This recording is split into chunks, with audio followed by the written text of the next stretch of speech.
Gus, bagaimana tanggapan Gus untuk kerumunan? Jadi gini Gus, ada kerumunan di saat Maulana Habib Rizik Syihab itu mengadakan sebuah acara atau Maulid Nabi bebarengan saat itu. Nah, ini kasusnya diproses. Sedangkan sekarang Jokowi itu ada kunjungan di NTT kemarin. Ada kerumunan. Ini pandangan Gus Nip seperti apa? Monggo silakan. Oke. Nanti bisa ke sana ya.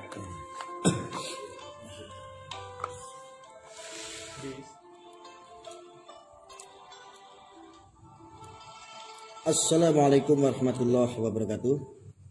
Apa kabar saudara-saudaraku? Sudah lama tidak streaming, jadi rindu, saya sangat merindukan. Ini saya sedang mengungsi banjir di majelis di tempat kediamannya Gus Nif yang ada di Pekalongan. Gus Nif sekarang pakainya ini, pakai once juga, gading gajah. Saya masih bersama Gus Nif. Yang tadi bener. Yang mau bis bener bis. Kuning bis. Sama ini pojok. Iya itu bener. Waalaikumsalam Dolin. Bali hadir dari Dolin. Kalbar hadir dari Nadiriski. Rajak Chan, selamat malam. Malam. Cino Airi Phil. Waalaikumsalam Gus. Assalamualaikum warahmatullahi wabarakatuh. Salam. Pak Sahat Simanjuntak Cirebon hadir Pak Ketum, siap. Bulan. Assalamualaikum sahabat rekan saudaraku semua, sehat ya? Absen. Ini absen ini mumpung ketemu dengan pembina Cyber NKRI Gus Nip. Yang siber nih dibagikan ke ini, ke link-link. Ini ada obrolan sedikit dari Gus Nip, pembina kita Cyber NKRI. Assalamualaikum Gus, baru hadir dari kota Sidoarjo, siap. Kang Tea kenapa nangis? Sing sabar dari wong kuwi ya. Assalamualaikum Gus, Semarang hadir Gus. Di Majalengka hadir Gus, siap. Semoga Gus Arya dan kerabat-kerabatnya siap. Sentosa amin. Ini masih bersama sahabat saya, guru saya, pembina saya di Cyber NKRI Gus Nif Pekalongan.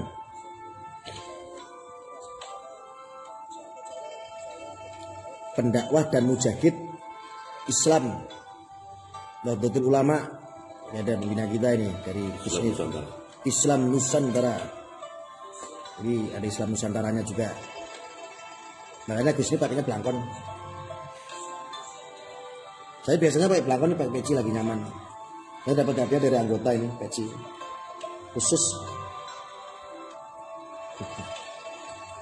Assalamualaikum Gus, Malaysia hadir Gus, sehat selalu, amin. Pemerintah hadir dari Pak Slamet, Pak Solikin, Kang Tea. Suruh absen semua anggota-anggota Cyber NKRI. Ini ada Pak Zainal Hanif, ini ada Gus Nip nih, Pak Zainal. Assalamualaikum Gus. Partai Pengadilan hadir. Ini lama kita tidak bersua ya. Dibagikan ke link-link, absen semua anggota Cyber NKRI yang belum moyoi, yang belum tidur. Diiringi dengan lagu Cina. Ini lagunya lagu Cina. Pengen bahas tentang Cina? Ayo tak bahas di sini sama Gus Nif. Cilengsi di mana Kak? Opo nih. Semoga sehat selalu, amin. Amin. Pasti. Sambil ngopi juga.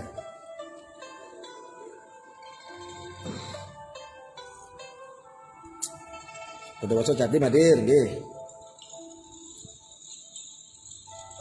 Jarang sowan ke Abah Ali ya Gus. Iya, Gus Alinya kan sebut terus. Gus Ali mabiyah selawat. Bagian Alif. Assalamualaikum Gus. Waalaikumsalam.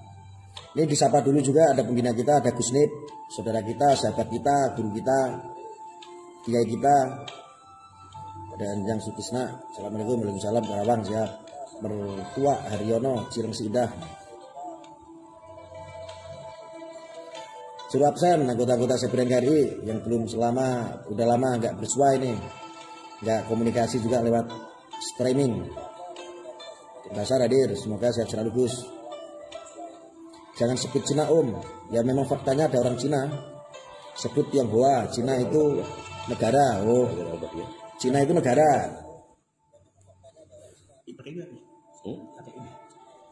Kayak apa yang itu? Oh, jadi Cina itu negara, kalau Tionghoa itu adalah orang Cina yang tinggal di Indonesia atau keturunan begitu kah? Kayak umur dulu. Malam Bisnit, ND hadir. Malam. Gus, bagaimana tanggapan Gus untuk kerumunan?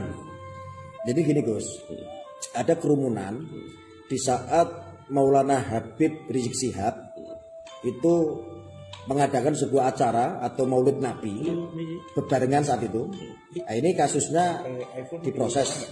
Sedangkan sekarang Jokowi itu ada kunjungan di NTT kemarin. Ada kerumunan. Ini pandangan Gus Lip seperti apa? Monggo silakan. Oke. Nanti bisa ke sana ya.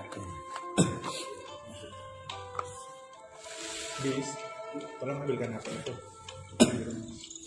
Assalamualaikum warahmatullahi wabarakatuh. Sebenarnya yang paling intens membahas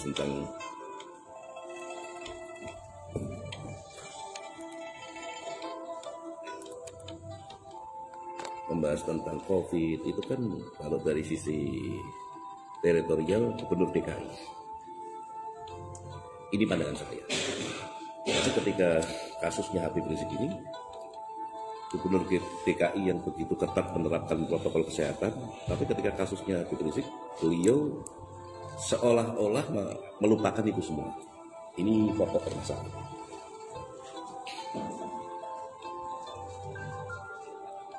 Bahkan beliau mau menjadi saksi acara pernikahan lah dan lain sebagainya, menyambut dan seterusnya. Padahal di DKI itu sangat ketat sekali penerapan protokol kesehatan, prokes itu awalnya, sehingga menimbulkan banyak reaksi dari masyarakat. Itu satu. Yang kedua, isi dari ceramah beberapa mubalek yang ada di acara itu, sebagian besar isinya provokasi untuk melawan kepada pemerintah. Nah, dari itulah kemudian akhirnya berkembang. Sebenarnya kalau masalah kerumunan asal mematuhi protokol kesehatan nggak ada masalah. Ya. Kayak kami di Pekalongan menghadapi itu ya tidak terlalu tegang, tidak terlalu ketat. Karena alhamdulillah juga zonanya juga nggak merah. Ya. Bahkan sekarang untuk Jawa Tengah sudah tidak ada zona merah lagi. Kondusif ya? Kondusif. Yang terpenting dari itu semua kan bagaimana menjaga imun tubuh masyarakat mempunyai hati yang besar untuk menghadapinya, baik dari pandangan agama dan tokoh-tokoh bahwa pandemi ini memang masalah, tapi bukan masalah semuanya, sehingga kita masih bisa beraktivitas seperti biasa dengan mematuhi protokol kesehatan. Ketika kunjungan Jokowi Gus, itu ke NTT, apakah NTT itu zona merah ataukah zona hijau? Nah, saya kurang tahu juga. Jadi kerumunan itu yang saat ini menjadi viral, menjadi pro kontra, seperti seolah-olah framingan media ini kok hukum jadi tumpul di saat menghadapi seorang presiden. Iya. Kita lihat kedatangan beliau ke sana dalam rangka apa? Kunjungan kerja. Iya. Kemudian ketika Habib Rizik mengadakan acara itu dalam rangka apa? Maulid Nabi sekaligus pernikahan putrinya, sekaligus syukuran kepulangan Maulana Habib Rizik Syihab. Kemudian isi daripada acara tadi yang tadi saya sebutkan, dari beberapa pembicara di sana, memang tidak semua ya, dari beberapa itu nampak sekali menunjukkan sikap antipati, arogan terhadap pemerintah. Nah, hal-hal inilah yang kemudian pemerintah memutuskan untuk memperkarakan Habib Rizik. Jadi dari berbagai masalah yang terakumulasi tadi itu, saya bicara begini bukan berarti saya pro atau kontra dengan beliau. Ini penilaian saya terhadap kasus itu. Benci sih? Tidak. Memusuhi tidak. Apalagi memusuhi, benci aja kita tidak. Beliau sesama umat Islam, lebih beliau seorang tokoh. Hanya ada beberapa hal yang mungkin kita beda pandangan. Artinya ketika kita berbeda pendapat bukan artinya harus membenci. Bukan. Baik. kami berbeda pendapat dengan Habib Rizik dalam beberapa hal. Dalam sekian puluh hal yang lain, mungkin ratus hal yang lain, kita sepakat. Beliau Habib, beliau sama-sama suka maulid, tahlil, manaqib, ziarah kubur, sama dengan kita. Hanya tadi, cara pandang beliau terhadap pemerintah, terhadap bangsa, terhadap NKRI, ini beberapa poin yang kami tidak sependapat dengan beliau.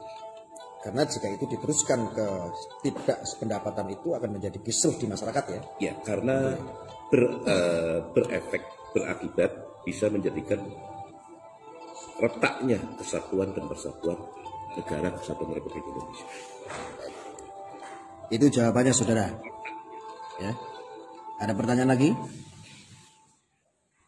Assalamualaikum Gus, Super Malaysia hadir. Oh ya, NTT zona hijau. Ternyata NTT itu zona hijau. Nah, malah zona hijau kan? Ya. Ada pertanyaan lagi dari mana nih? Semoga sehat selalu, Gus Nif. Amin. Amin, amin, amin, amin. Anda juga dan keluarga mudah-mudahan juga sehat. Rekan-rekan semua sehat selalu ya. Salam santun kopi malam dari Trenggalek, Jawa Timur, Gus. Silakan, ada pertanyaan apa lagi? Sebetulnya provokatif dan bikin gaduhnya itu contoh yang tidak baik. Ya, saya setuju.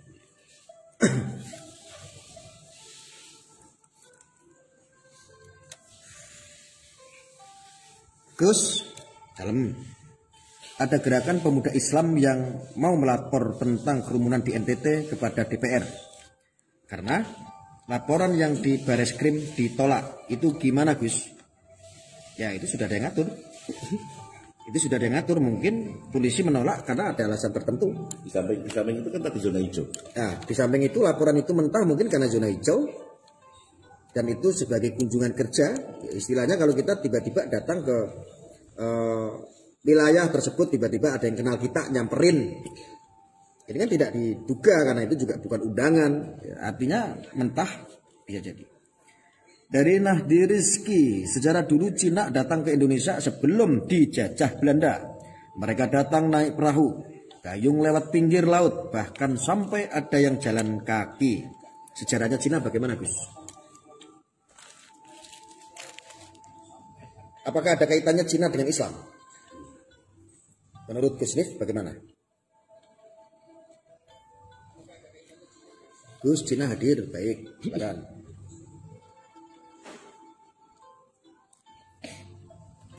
Kalau hubungan Cina dengan Islam, kalau hubungan Cina dengan Indonesia, ya justru ras kita ini dikatakan ras Mongoloid, karena ada campuran ras dari Yunan. Konon dulu penduduk Jawa ini, penduduk Melayu ini, itu dulu modelnya kayak orang-orang Papua. Tapi kemudian sekian ribu tahun yang lalu terjadi eksodus ya dari Yunan Selatan ke sini.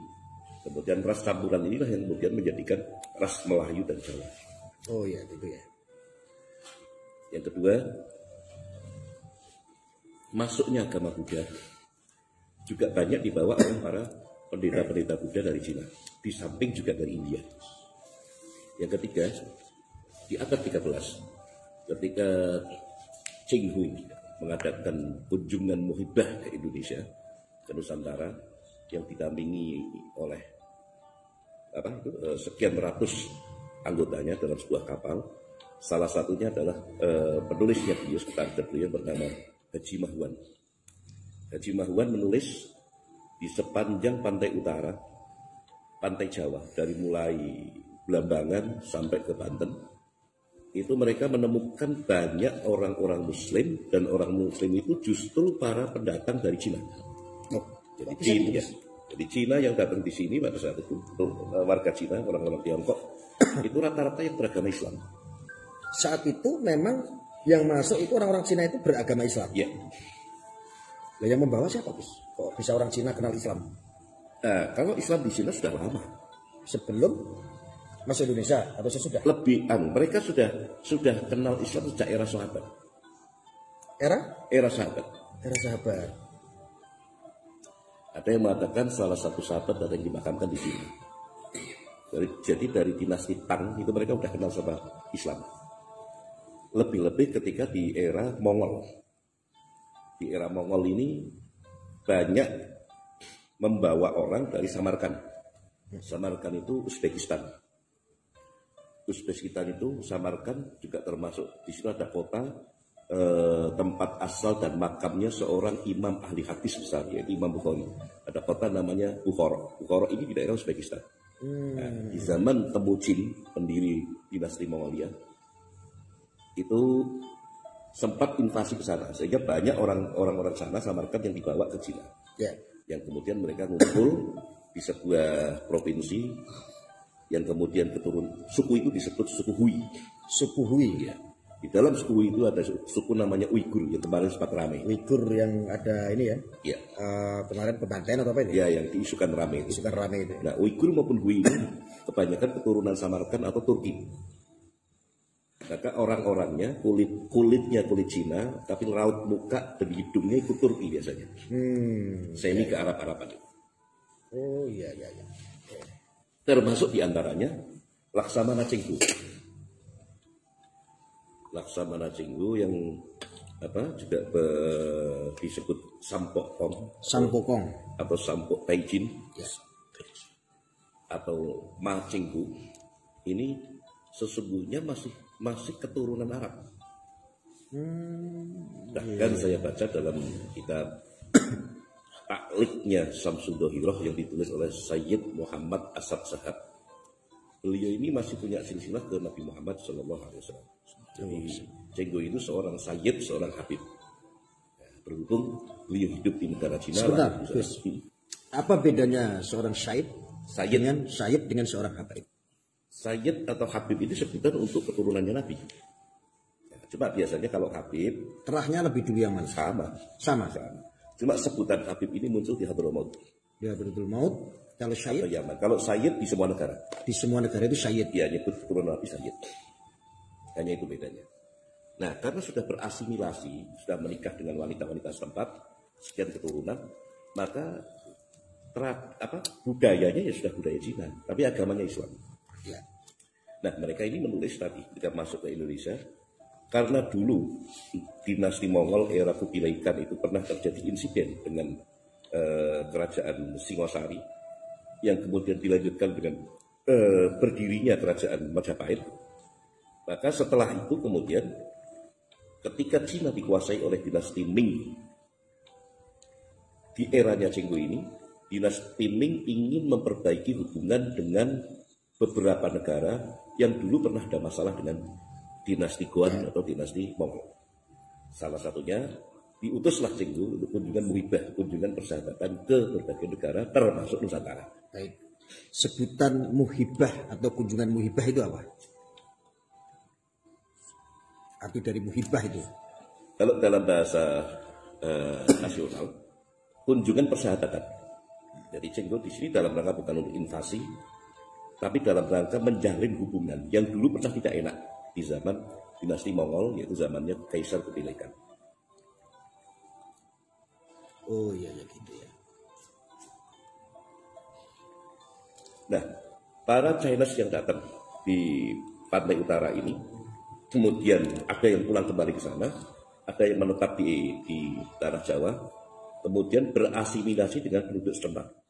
Karena agamanya agamanya Muslim, berasimilasi sehingga keturunannya 100 tahun berikutnya tidak ubahnya dengan pribumi.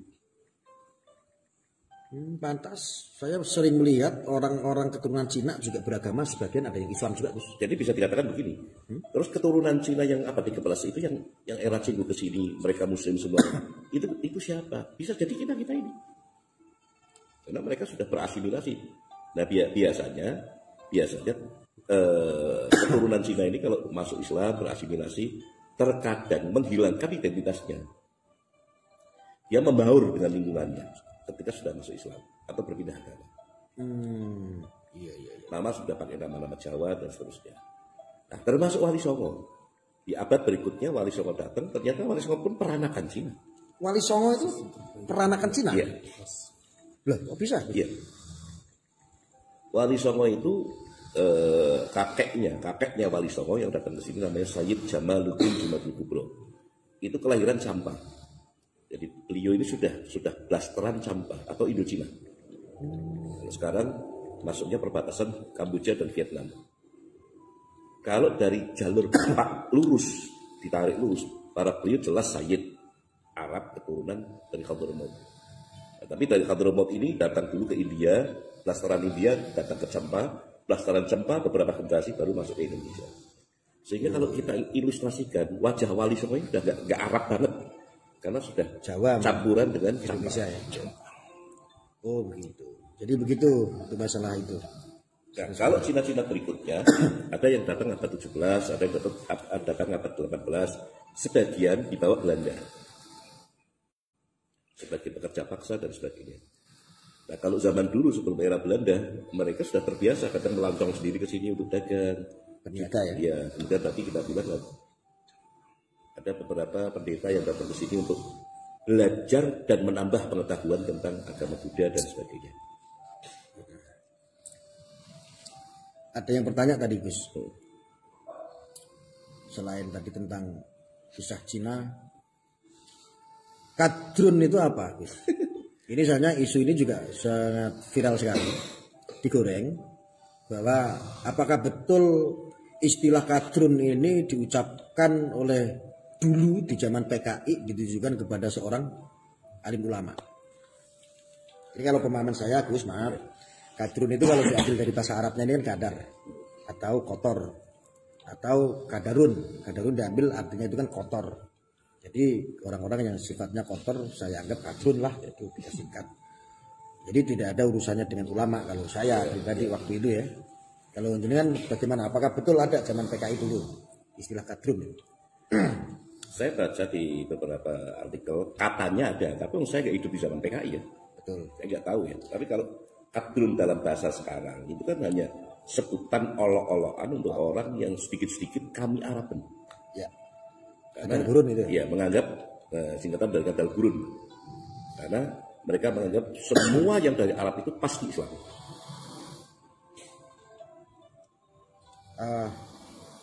Tapi Arab itu kan bukan berarti Islam. Bukan berarti Islam. Arab itu kan hanya bagian daripada budaya Islam. Iya.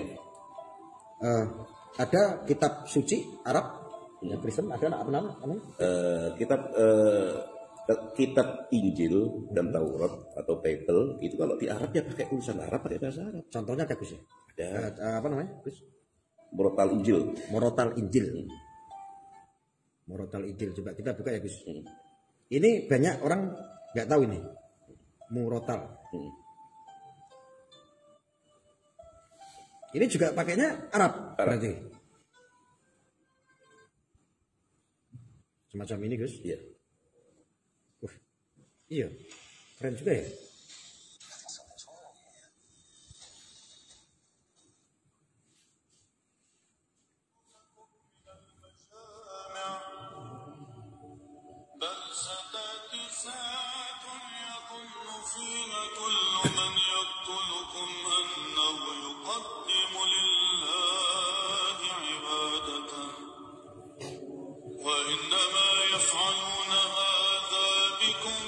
Ini Gus, ini orang yang tidak tahu dia jawab orang Islam Allah gitu. Ya.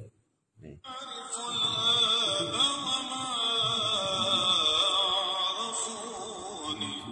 Allah.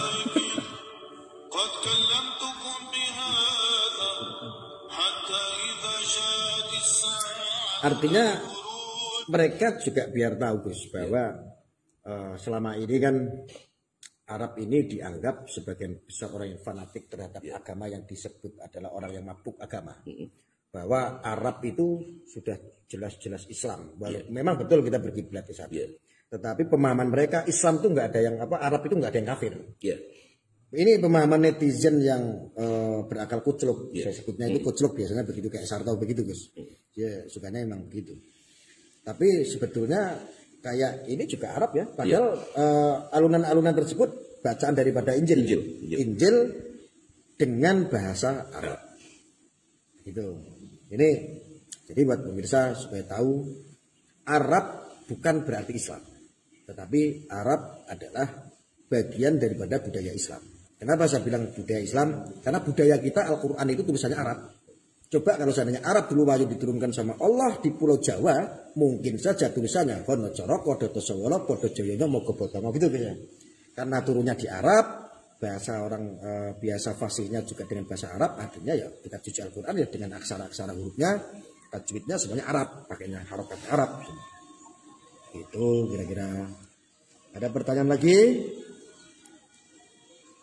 Assalamualaikum Gus. Waalaikumsalam. Milih. Nasrani di Arab juga mengucapkan salam dengan kata Assalamualaikum. Iya, memang. Betul Gus ya? Orang Arab mengucapkan selamat Natal. Mengucapkan selamat datang. Pakai Assalamualaikum. Assalamualaikum juga. Ya. Kalau salam itu kan bahasa Ibrani. Salam pakai bahasa Ibrani. Ya. Artinya sama. Salam ilaihim sama dengan Assalamualaikum sama. Artinya doa menyambut sahabat. Iya, ucapan doa selamat ya. Doa keselamatan ya. Best of the best. Oh, Gus Nip itu ya best of the best. Guru ya sudah menguasai untuk masalah begini-begini. Ini masalah perang itu nanti yang turun saya. Kalau masalah kitab urusannya Gus Nip. Jadi bidangnya udah beda-beda. Ada pertanyaan lagi? Apa ini?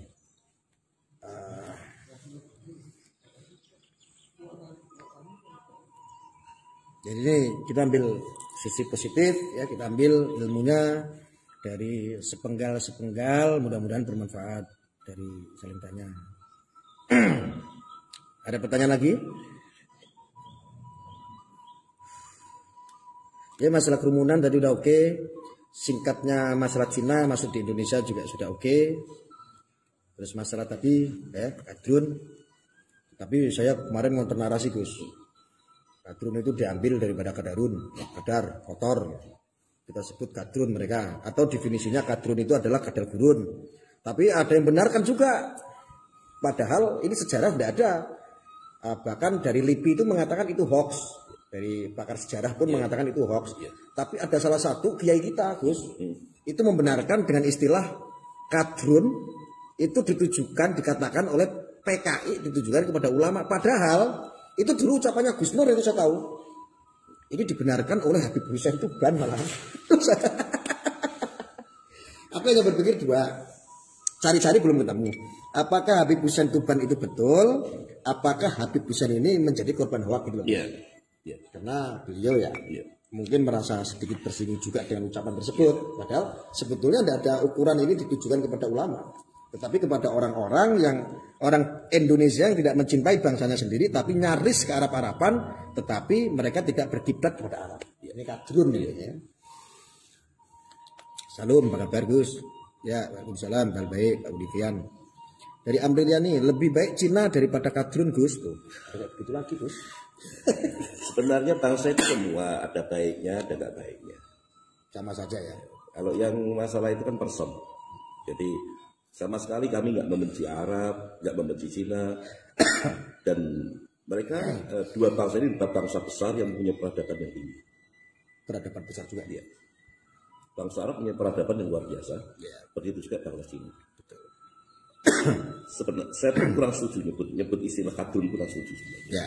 Karena nanti seperti justifikasi terhadap semua orang Arab seperti itu, padahal tidak. Hanya tadi ya itu mungkin katelnya teman-teman aja sama oknum-oknum yang ke Arab-Araban. Ya.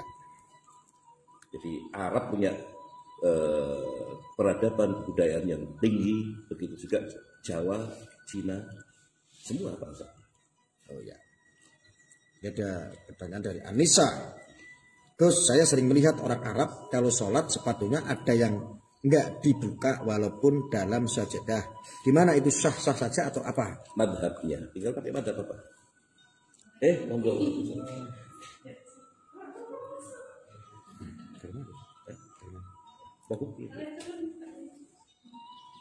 Itu tergantung madhabnya ya. Terus gimana khilafah mempermalukan warga negara yang non muslim? Khilafah mempermalukan negara yang non muslim. Kok baru dengar saya? Saya juga baru dengar.